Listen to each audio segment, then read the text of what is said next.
Como é que uma democracia se defende da ignorância? Parece uma pergunta meio filosófica, né? Mas pensa bem, a gente tem centenas de deputados que vêm das mais diversas áreas. Tem médico, advogado, agricultor, artista, e eles precisam tomar decisões sobre temas, nossa, super complexos. Fusão nuclear, inteligência artificial, engenharia genética, macroeconomia. Como é que eles fazem isso sem, sei lá, cometer erros catastróficos? Quem é que sussurra os dados, a ciência e a análise técnica no ouvido de quem está no poder? Essa é a pergunta fundamental. E a resposta, o que é interessante, não está num assessor genial de um deputado específico. Está numa estrutura, numa arquitetura de conhecimento. A fonte que a gente vai analisar hoje nos dá justamente o mapa dessa arquitetura. É o regimento interno da Câmara dos Deputados. E a gente vai focar num trecho bem específico, quase cirúrgico, os artigos de 275 a 282. À primeira vista parece uma coisa jurídica, super árida, né? Mas, na verdade, é um manual de instruções do cérebro do nosso legislativo. Um cérebro institucional, gostei disso. Então a nossa missão hoje é essa. É mergulhar nesses artigos para entender como a Câmara se organiza para pensar, para ter uma base de conhecimento que, em tese, deveria ser imune às paixões políticas do momento. Ok, então, vamos desvendar isso. Como funciona essa máquina de conhecimento por trás das leis? O ponto de partida é o artigo 275, que já joga na mesa um conceito muito forte. Ele fala de um sistema de consultoria e assessoramento institucional unificado. A palavra-chave aqui é institucional. Não é cada um por si, é a própria instituição, a Câmara como um todo, construindo sua base de saber. Certo. Institucional já me diz que a gente não está falando daquele assessor que o deputado contrata para o gabinete, que obviamente tem uma lealdade política ali. Isso é algo maior, que pertence à casa, é isso? Exato. Mas como essa estrutura se organiza para não ser só um amontoado de gente? Pois é. E o regimento divide esse sistema em dois grandes pilares, digamos, duas frentes de batalha contra a desinformação. A primeira é a assessoria legislativa. Pensa nela como a linha de frente, a infantaria do conhecimento, sabe? O suporte tático do dia a dia. A segunda, que a gente vai ver depois, é o Conselho de Altos Estudos e Avaliação Tecnológica, que seria mais a inteligência estratégica, o pensamento a longo prazo. Entendi a divisão. A assessoria do dia a dia. Essa parece ser a mais acionada. O pronto-socorro das dúvidas técnicas. O artigo 278 diz que ela se organiza em núcleos temáticos. Isso me soa como uma tentativa de espelhar as comissões da Câmara, tipo saúde, educação, tecnologia. É por aí, é exatamente por aí. E o que é fascinante aqui é o design. A engenharia por trás disso, que busca resiliência. A Câmara está dizendo, olha, não importa quem seja eleito, a expertise sobre energia, sobre saúde, sobre tecnologia vai continuar aqui dentro, intacta e imune às trocas de poder. E como ela garante isso? O artigo é claro, os consultores e assessores legislativos que formam esses núcleos são todos servidores de carreira. Todos admitidos por concurso público de provas e títulos, é a criação de uma memória técnica permanente. E esse é um ponto crucial. Significa que, enquanto os deputados trocam a cada 4 anos, esse corpo técnico, ele fica. Eles são os guardiões do conhecimento acumulado da casa. Mas na prática, como é que eles atuam? Se chega um projeto de lei super complexo sobre, sei lá, regulação de criptomoedas na Comissão de Finanças. Exatamente aí que eles entram. O núcleo temático de economia e finanças é acionado. Eles não vão dizer se o projeto é bom ou ruim politicamente. Essa é a função do deputado. Eles vão entregar um parecer técnico. A proposta é constitucional? Quais os impactos econômicos previstos? É compatível com outras leis? Existem modelos parecidos em outros países? E quais foram os resultados? Eles basicamente fornecem um mapa do terreno para o político poder tomar a decisão de qual caminho seguir. Mas e quando surge um tema totalmente novo? Algo que nem mesmo esses especialistas concursados dominam a fundo. Pensa em, sei lá, computação quântica aplicada à segurança nacional. A estrutura prevê isso? Sim, e aqui está outra camada de inteligência desse sistema.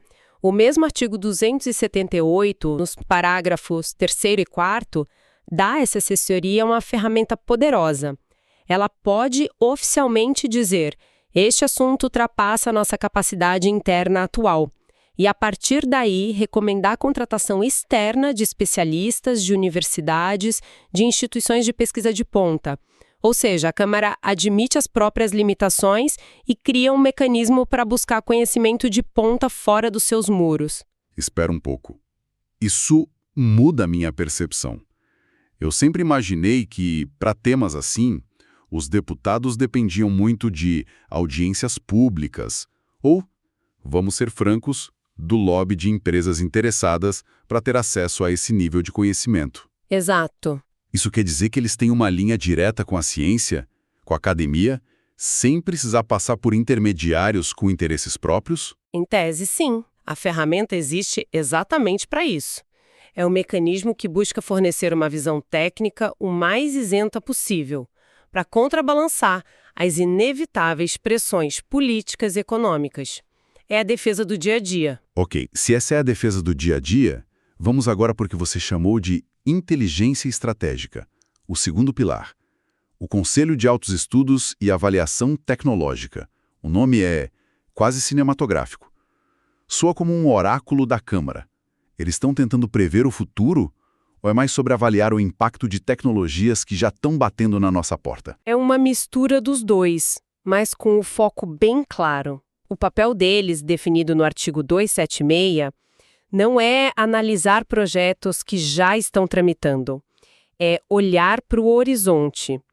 Eles são encarregados de realizar estudos para formular políticas e diretrizes legislativas a longo prazo. Imagina que o Brasil está considerando investir pesado em energia de fusão nuclear. O Conselho de Altos Estudos seria o órgão que, idealmente, reuniria físicos, economistas, ambientalistas e juristas para criar um relatório, sei lá, de 500 páginas sobre as implicações disso para as próximas décadas. E isso muito antes de um projeto de lei sequer ser escrito. Então eles não apagam incêndios. Eles tentam evitar que o fogo comece desenhando mapas de risco e de oportunidade para o futuro do país. É um think tank interno. Gostei dessa definição. Exatamente. E isso é crucial. A maioria dos think tanks são externos, né? Com suas próprias agendas, financiadores e visões de mundo.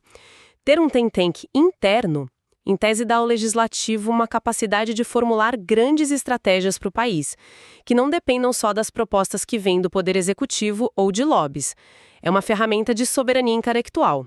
Permite que a Câmara diga: nós também temos um plano para o futuro do Brasil, e ele é baseado nisso aqui. E quem são as mentes que compõem esse conselho? O artigo 277 me surpreendeu bastante porque a composição não é nada óbvia. Não são só políticos sentados numa sala. E essa é a chave da força dele. A estrutura é híbrida. Tem a representação política, claro. Um membro da mesa diretora, 5 deputados com notório saber acadêmico ou profissional, mas o ponto alto é a capacidade de agregar especialistas de fora. O regimento permite a contratação temporária de até 4 cientistas ou especialistas de notório saber e renome profissional como consultores para projetos específicos. Quer dizer que eles podem trazer, sei lá, um prêmio Nobel de Química, se o tema for relevante, para trabalhar diretamente com eles. É uma ponte formal entre o ápice do conhecimento científico e o centro do poder político. Precisamente. E quando você dá um passo para trás e olha para essas duas estruturas juntas, a assessoria legislativa ágil e permanente e o Conselho de Altos Estudos estratégico e visionário, você vê o desenho de uma arquitetura institucional muito sofisticada. É o legislativo se equipando para não ser um mero reagente, um carimbador de propostas alheias, mas um protagonista na formulação de políticas públicas, com base em dados e conhecimento. Saindo um pouco dessa estrutura de conhecimento, os artigos finais que a gente está analisando, dos 279 ao 282, parecem mais administrativos. Mas eu acho que eles revelam o DNA cultural da instituição. Vou pegar um que me deixou curioso, o artigo 282.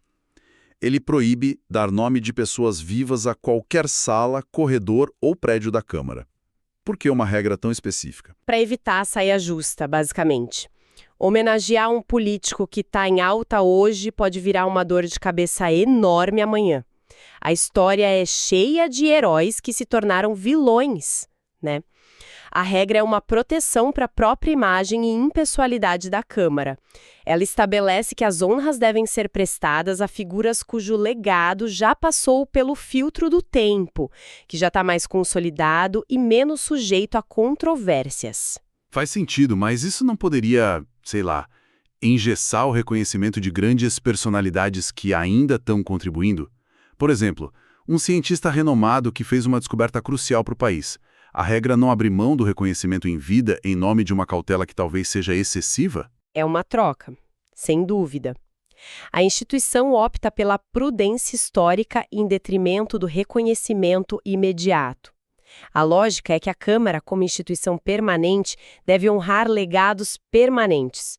Homenagens em vida podem ser feitas de outras formas, mas nomear um espaço físico é um ato de inscrição na história da casa. E para isso, o regimento exige uma perspectiva que só a posteridade pode dar. É uma escolha deliberada pela sobriedade. Entendi a lógica. Outro ponto que parece um detalhe técnico, mas que deve ter um impacto enorme, está nos artigos 280 e 281. Eles definem com uma precisão cirúrgica como os prazos são contados, se em dias corridos ou por sessões efetivamente realizadas. Por que se preocupar com isso a ponto de colocar no regimento? Porque no jogo legislativo, o tempo não é só um detalhe. Ele é uma das principais armas. Pensa na votação de uma reforma polêmica. O governo tem os votos, mas a oposição usa todas as ferramentas regimentais para atrasar, para obstruir a pauta. A definição se um prazo de 10 dias para um relatório termina na sexta da semana que vem, contando o fim de semana, ou só daqui a 3 semanas, porque só contam os dias de sessão no plenário, isso pode ser a diferença entre uma lei ser aprovada ou caducar. Então essa regra não é sobre organização, é sobre poder. Ela define as regras de engajamento na batalha pelo tempo. Exatamente. Eliminar qualquer ambiguidade sobre a contagem de prazo é garantir a segurança jurídica e, ao mesmo tempo, deixar claro para todos os jogadores quais são as regras daquela disputa. Cada segundo conta e a forma de contar precisa ser incontestável para que o processo não seja invalidado por uma tecnicalidade. É a máquina se protegendo do caos. E para fechar essa análise do DNA da instituição, temos o artigo 279. Ele simplesmente diz que a contagem das legislaturas, que são os períodos de 4 anos, começa lá em 1826. À primeira vista é só um dado histórico, mas tem um peso simbólico gigantesco, não? Um peso imenso. Ao fazer isso, a Câmara está traçando uma linha contínua que a conecta aos primórdios do parlamentarismo no Brasil, ainda na época do Império. É uma declaração de identidade. Ela está dizendo: nós não nascemos ontem, nós não somos fruto apenas da Constituição de 88. Nós somos uma instituição que atravessou o Império, a República Velha, ditaduras e redemocratizações. É uma forma de afirmar a solidez, a tradição e a permanência do poder legislativo na história do país, reforçando sua legitimidade. Ok, juntando todas as peças, o que a gente tem aqui é fascinante. Por trás do palco barulhento da política diária, dos discursos inflamáveis que vemos na TV, existe uma sala de máquinas silenciosa e altamente sofisticada. Um verdadeiro cérebro institucional com um corpo técnico permanente que garante a memória e a análise do dia a dia. E um conselho estratégico que tenta vislumbrar o futuro. E tudo isso é amarrado por um conjunto de regras, algumas muito práticas, como a contagem de prazos, e outras profundamente simbólicas, como as homenagens póstumas, que juntas formam a cultura da Câmara. Isso levanta uma questão importante, e talvez um pouco incômoda. A gente acabou de descrever uma estrutura de conhecimento e pesquisa que muitas empresas e até alguns governos sonhariam em ter. Então, o que significa quando, mesmo com tudo isso, vemos leis sendo aprovadas com falhas técnicas evidentes ou sendo amplamente criticadas pela comunidade científica por falta de embasamento? É o ponto nevrálgico. A existência da ferramenta não garante o seu uso. Exatamente. Isso expõe um conflito que é inerente à democracia. A tensão entre o conhecimento técnico, oferecido por esses órgãos, e a vontade política dos parlamentares, que respondem a eleitores, a ideologias, a pressões. A assessoria pode entregar o melhor relatório do mundo, mas a decisão final é do deputado. Onde reside o equilíbrio? E mais importante, como a sociedade pode fiscalizar se o melhor conhecimento disponível está de fato sendo utilizado para criar as leis que governam o país, ou se está sendo ignorado em favor de outros interesses. A resposta a essa pergunta talvez defina a qualidade da nossa democracia.